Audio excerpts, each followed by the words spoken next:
को घरों से बाहर निकलना, अपना एक एक वोट सत्तार भाई को, रविंद्र जी को आंख के पंजे के सामने वाले बटन पे दबा के देना। और यह मत सोचना कि आपका दिया गया वोट सिर्फ सत्तार जी को मिलेगा या सिर्फ रविंद्र को मिलेगा। आपका दिया गया एक एक वोट मोहब्बत के उस मसीहा को मिलेगा जिसका नाम राहुल गांधी है। आपका दिया गया एक एक वोट शरद पवार साहब को मिलेगा, उद्धव ठाकरे जी को मिलेगा। और आपका दिया गया एक एक वोट इमरान प्रतापगढ़ी पे आपका एहसान होगा। ये आपसे गुजारिश करने आया हूं। मैं आपका खासदार हूं, ये आपके खासदार बनने वाले हैं, ये आमदार बनेंगे। इस इलाके के लिए, नांदेड़ नॉर्थ के लिए हम लोगों ने जो बैठ के प्लान बनाया यहाँ डेवलपमेंट के लिए, अब अकेले नहीं, हम 3 लोग मिलकर के यहाँ के लिए निधि भी लगाएंगे, यहाँ डेवलपमेंट का काम भी करेंगे। मैं चाहता हूं कि पूरा देश इस रैली को देख रहा है, तो ये लाइटें जो हैं ये बंद की जाएं।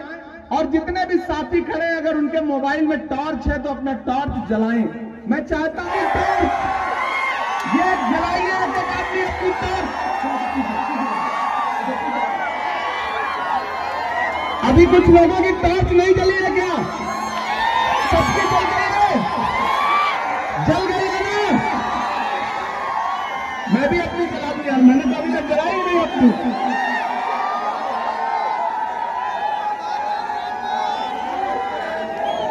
जल रही है? नांदेड़ वालों, ऐसी ही रोशनी करना है। 20 तारीख को घरों से बाहर निकलना है, अपना एक एक वोट आपके पंजे के सामने वाले बटन पे दबाना है और आपके अपने भाई, आपके अपने बेटे, आपके अपने सुख दुख के साथी सत्तार साहब और रविंद्र जी को देना है। 23 तारीख को रिजल्ट आएगा इंशाल्लाह। उसके बाद आपका शुक्रिया अदा करने फिर इसी देगलूर नाका पे आऊंगा। मैं आपसे वादा करता हूं। बहुत शुक्रिया, बहुत मोहब्बत है।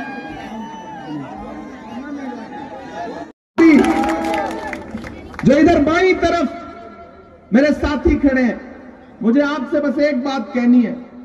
आप सियासत जो है ना वो दिल से करते हो, दिमाग से नहीं करते हो, जज्बात से करते हो। सियासत जज्बात का नाम नहीं है। सियासत दिमाग से फैसले लेने का नाम है।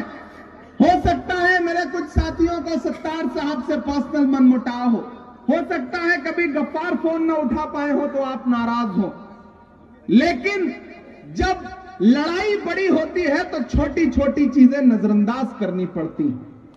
यह मौका फिर दोबारा आए या ना आए ये आपके फैसले पर तय होगा। यह मौका आगे लगातार आने वाली सदियों तक बना रहे ये आपके फैसले पर तय होगा। हर वफा जिंदे जावेद नहीं होती है, दिल का हर जख्म कहीं दिल का कमल बनता है। जब शहंशाह भी हो, इश्क भी हो, दौलत भी, तब कहीं जाके कोई ताजमहल बनता है। हमने अपने हिस्से का काम कर दिया है, कांग्रेस पार्टी ने अपने हिस्से का काम कर दिया है। अब आपको अपने हिस्से का काम करना है। नांदेड़ वालों,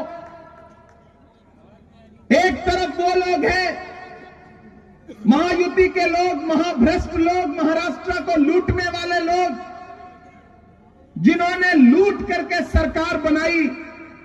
मैं कल किसी सभा में खड़ा था जालना में, तो मैंने कहा यह धोखेबाजों की सरकार है। तो सामने से एक नया लड़का खड़ा हुआ, उसने कहा इमरान साहब एक चीज और जोड़िए। मैंने कहा बताओ। बोला ये भी जोड़िए कि यह धोखेबाजों के साथ साथ धोखेबाजों की भी सरकार है। मैंने कहा यह सही सजेशन है। तो ये भाजपा के किसी झूठ के चक्कर में मत आना।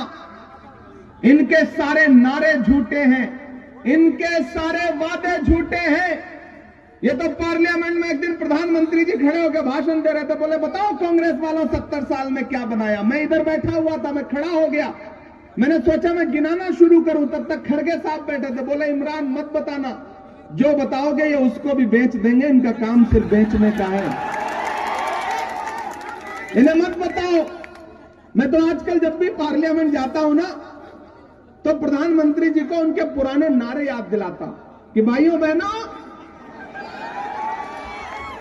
देश के खजाने की चाबी मुझे सौंप दो, मैं देश नहीं लूटने दूंगा, चौकीदारी करूंगा। अब तो मैं उस चौकीदार से पार्लियामेंट में भी पूछता हूं और सड़कों पर भी पूछता हूं कि कहां सोया है चौकीदार। थक तो नहीं गए? थके तो नहीं है ना?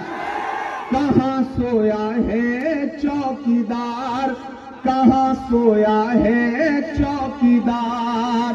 ये जो इधर दीवारों पे बैठे लोग हैं, इधर जो छतों पे बैठे लोग हैं, जो सड़कों पे खड़े लोग हैं, पीछे तक अगली लाइन पे आपकी तालियों का शोर जो है ना वो आसमान तक जाना चाहिए कि कहां सोया है चौकीदार, कहां सोया है चौकीदार।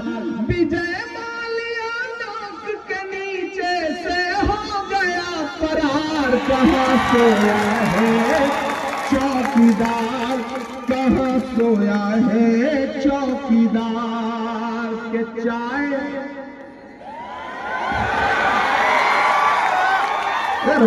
चाय बेचने वाला पूरा भारत बेच रहा है।